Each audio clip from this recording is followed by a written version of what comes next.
Imagine spending your whole life dreaming of one moment that everyone around you says is impossible. The kind of dream people laugh at because it sounds too big for someone like you.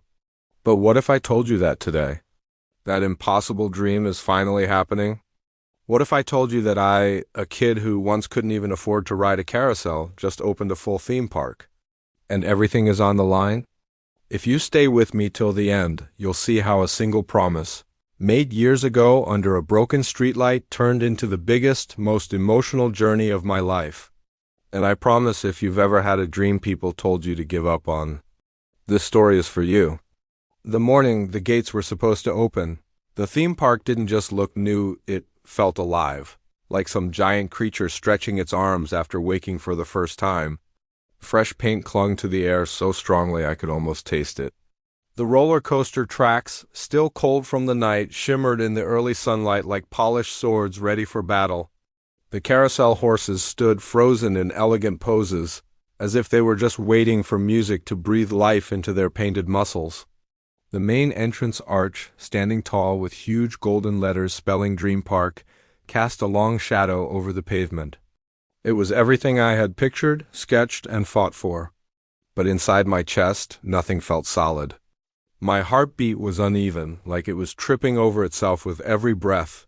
Asterisk, it wasn't stage fright. It wasn't about crowds or money or media. It was something deeper, something older, a fear born long before this day ever arrived. It was the fear of failing the one person who wasn't here to see all of this. My mother. The memory of her soft voice and warm hands hovered behind every ride, every light bulb, every banner that fluttered in the gentle morning breeze. This theme park wasn't just a business. It was her dream welded into mine, and today was supposed to be the moment it all came true. But the weight of that promise felt heavy enough to buckle my ribs. Asterisk, growing up, we had nothing that even resembled luxury. A trip to town was a rare treat, and the chance to enter a carnival was something we could only imagine while standing outside the rust-patterned fences. I would press my face against the cold metal bars, staring at the faded Ferris wheel turning slowly, each creak sounding like laughter from a world I wasn't allowed to enter. My mother would stand behind me, her hands resting gently on my shoulders, whispering, "Someday, Anak, I'll take you inside. Not just inside, maybe one day, we'll build something better. A place where no child has to look through a fence ever again." Asterisk, back then, I didn't understand the weight of her words. I didn't understand how dreams could be both wings and chains at the same time. But after she passed away, suddenly, her dream was the only thing keeping me going. It burned inside me like a tiny lantern refusing to go out, even when everything around me felt dark. I worked double shifts, ate cheap food, saved every coin, slept so little that my eyes always carried shadows. People mocked me. They said theme parks were for the rich, for corporations, for people born with gold spoons and connections.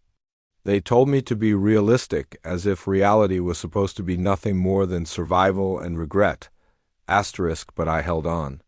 Because somewhere deep down, I believed that dreams didn't have to make sense, they just needed someone stubborn enough to keep breathing life into them. Asterisk, and finally, after 10 long years of borrowing, building, negotiating, begging, failing, rebuilding, and waiting, the day had arrived. Today was supposed to be a celebration.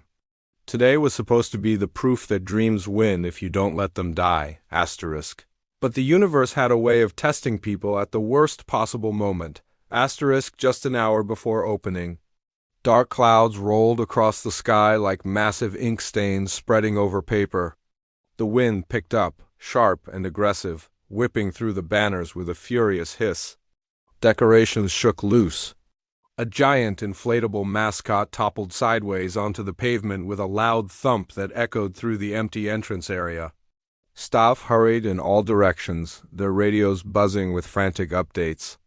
Water started dripping through the cracks of the new roof near the cotton candy booth. And then the announcement came through the headset. The main roller coaster sensor system was glitching because of the sudden humidity. Asterisk. My stomach twisted so tightly it felt like a knot turning inside out. The opening day of my dream. And everything was already breaking apart. Every fear I'd shoved away over the years suddenly crawled back to the surface. What if this was a sign? What if the people who doubted me were right? What if this whole place collapsed before it even had a chance to live?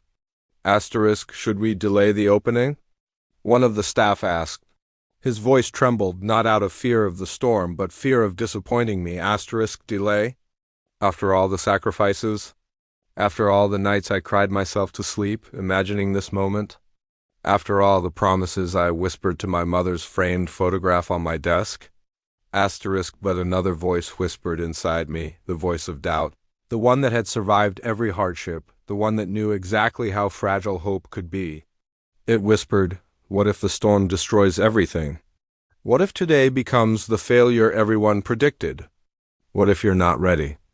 Asterisk, I stared at the large metal gates that separated the empty park from the outside world. Despite the storm, people were gathering. Families huddled under umbrellas. Children in bright ponchos tugged their parents' hands, bouncing with excitement. Teenagers took selfies near the arch, laughing as the drizzle touched their hair. Even under the gray sky, their eyes sparkled with anticipation. They had no idea what chaos was unfolding behind the scenes. All they saw was a dream waiting to welcome them. Asterisk, and then, like a memory sent by fate, I saw her in my mind, my mother, holding a thin shawl over my shoulders during a storm.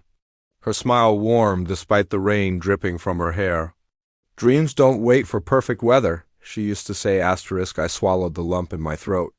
My voice was barely steady when I spoke. Asterisk, we're opening, I said. Storm or no storm, we open today. Asterisk, the staff immediately sprang into action.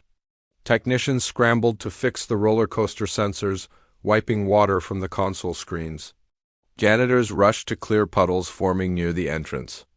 Volunteers handed out free ponchos and cups of hot chocolate to the waiting crowd. The storm didn't stop us, if anything. It made everyone work even harder with sharper focus and stronger determination. The theme park wasn't just mine anymore. It belonged to everyone who believed in the dream. Asterisk, by the time I took my place at the front, the rain had softened to a gentle drizzle. The skies were still gray but calmer, as if the storm realized we were not giving up. The speakers crackled and then burst alive with cheerful music. The crowd cheered. Someone shouted my name. A little girl in a yellow raincoat waved at me. Her smile wide and full of wonder, the same expression I used to have when staring through the carnival fence as a child. Asterisk, for the first time that morning, I felt something inside me loosen like a knot untying. Maybe everything would be okay. Asterisk, but deep in my chest, a strange feeling lingered, a feeling that today was only the beginning, and the real emotional storm was still waiting to arrive. A storm not of rain or thunder, but of truth, memories, and revelations I never expected to face, and I had no idea just how much this day would change the rest of my life.